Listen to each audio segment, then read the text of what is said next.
let's discuss original OE versus aftermarket parts. This is a discussion that you hear a lot about.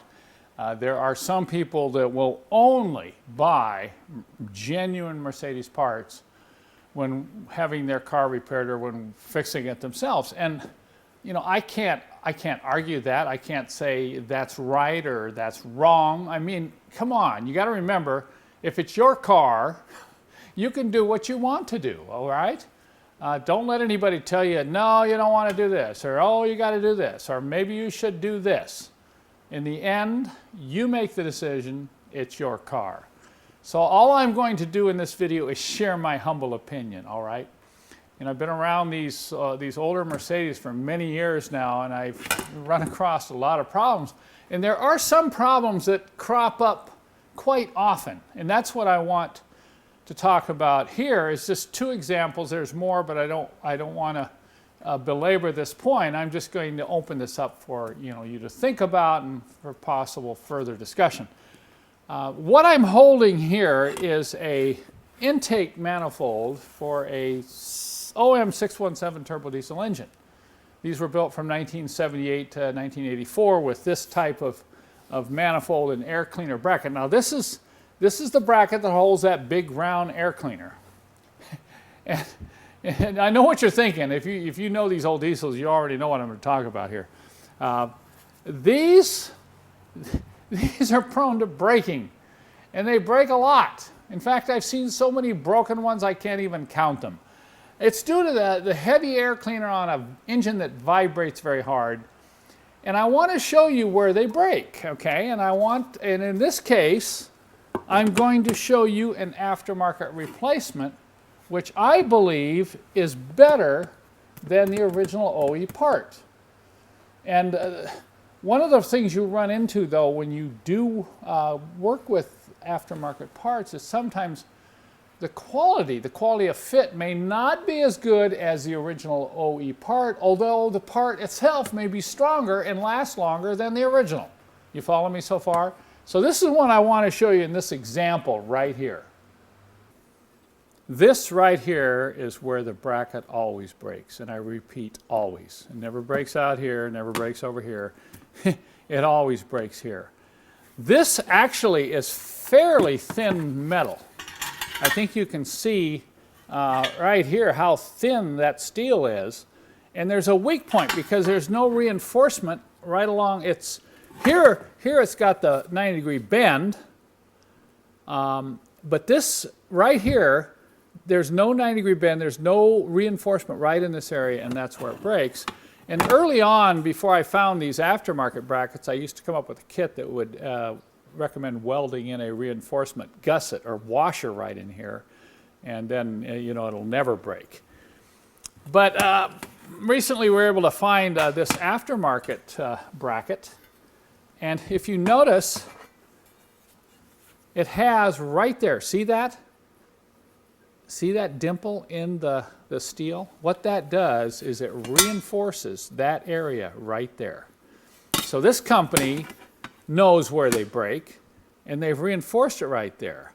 And they've also made it out of quite a bit thicker steel. See that? It's a lot thicker. The bracket is heavier.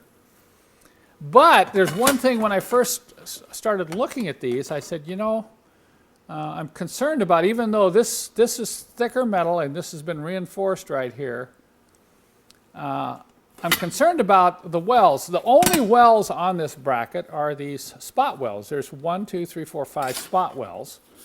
And they're fairly small spot wells. So one of my concerns was that these spot wells would break off. So what we do, just to make sure our customers won't have a problem with this, is we bring these into the shop, and notice what we're doing here? Look at that. Weld that right there, and come in here and weld it here and here. So this gives it a lot of torsional rigidity and totally eliminates the potential for these spot wells.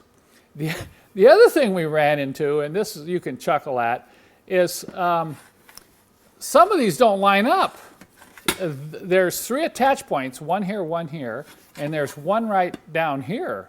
And what we found is sometimes these holes are slightly off. Of course, when you weld this, it's gonna twist and turn. So we also check, and we do this with a lot of aftermarket parts that we sell. We actually check them before we ship them out for quality control. And what we've done with these brackets is we actually have a jig that we set up, and if they're slightly off, we'll bend them and get the alignment right.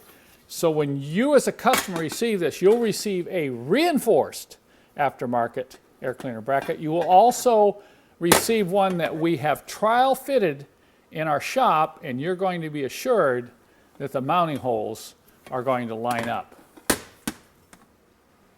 So this gives you a pretty good idea what I do at my shop and how my company, Mercedessource.com, deals with some of these problems. Remember, we specialize in helping the owner fix the car themselves, particularly on the older models, 1995 and older. And over the years, I try to focus in on problem areas and then try to find solutions, either by adding something or making some special tool. I've made a lot of special tools over the years that have helped people install parts that are really difficult to install. One of them, I think, is the shift bushing. That little nylon shift bushing. It can be such a pain, and I've, about a year ago, I came up with this special tool to press that into the shift lever and onto the lever on the transmission. And I've sold hundreds and hundreds of these. So there is a need out there. That's what we specialize in. We're not a parts house. We don't just sell Mercedes parts. We try to sell specific solutions to certain problems. And those are the type of problems that occur over and over again. And that's what I've done with this air cleaner bracket. I've taken it, I found a better bracket than the original, but I've also enhanced it. Now there's another example I want to share now, and that's those bare radiator plastic neck failures.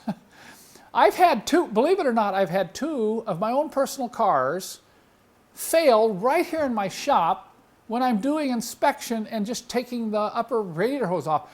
Take a look at my 300 SL, my R129 chassis convertible here, and I'm doing a head gasket replacement, and I pull that hose off right here in my shop. I mean, this could have happened on the freeway. I pulled it off, and see, look at this. It just fell off, broke.